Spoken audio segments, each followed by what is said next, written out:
continue to confront us, so let's bring back in our panel. Ari Rabin-Havt, the host of The Agenda, former aide to Senate Majority Leader Harry Reid, and of course from our South Florida Newsmax newsroom, Javier Manjarres, the managing editor for the Shark Tank political blog.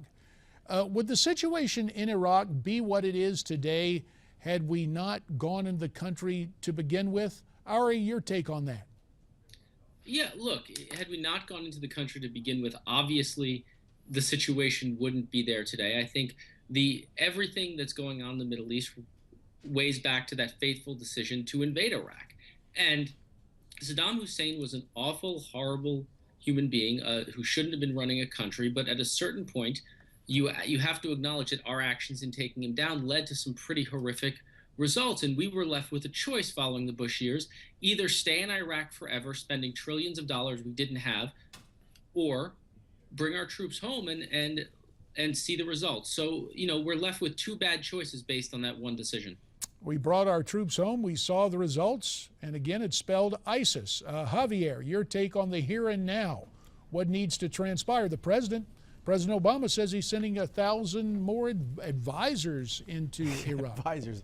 Well, look, yeah, we got ISIS from what happened the past couple of years post-Bush. But look, it's very telling that President Bush is the first president, and as opposed to Obama, to step up and take responsibility for actually Obama caused. Obama caused ISIS over the past several years with his failed foreign policy and pulling our troops back, like Ari mentioned.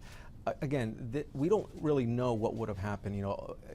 Back when we first invaded Iraq, we don't know what was going to happen with Syria. We didn't know what was going to happen with Iraq. We knew, I agree with Ari, that Saddam Hussein had to be eliminated, but we couldn't tell the future back then. For all we know, Saddam Hussein may have been assassinated. Anything could have happened. We could have had ISIS could have controlled all of Iraq. We don't know.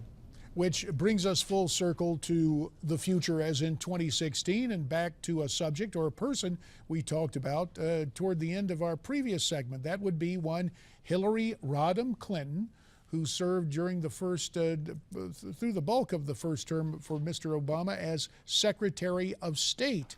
Now, Ari, do the Obama decisions in the Middle East and elsewhere, is that something Mrs. Clinton's going to have to step up and own in a presidential campaign? Look, I think she's made her foreign policy ethos very clear. I think she positions herself to the right of the president. I just want to disagree with one thing Javier said. We do know ISIS wouldn't exist if we hadn't invaded Iraq, because ISIS was launched in 2004 as a response to our invasion of Iraq. And I think in the case of Hillary, she positions herself to the right, and I think that could have an impact in a Democratic primary because most Democratic voters don't want us there. Javi, I take it you disagree. Well, you get the last word. Remember, Hillary voted for the incursion into Iraq, and her husband, Bubba Clinton, he actually said that there were WMDs in Iraq, and that was the reason why Bush first went in 2003, aside from the whole Al-Qaeda threat. So yeah, she owns it. She's going to have to address that issue, and she's going to have to address Benghazi, because where was she? What did she know, and when she knew it? And she needs to answer those questions. She refuses to answer about Benghazi. All right, final 15 to you, Ari. Go ahead. I mean, we know exactly where she was that night. She was at the State Department in the secure briefing facility, and then she went home and continued to be brief. I think she's answered every question on Benghazi she needs to answer. So frankly, I don't think that's going to be a 2016 issue. Yes, it will. All right. On that note, we will thank you, gentlemen, and we will continue to discuss this in the days ahead. To Ari and Javi, our thanks, and you stay with us. There's more coming up.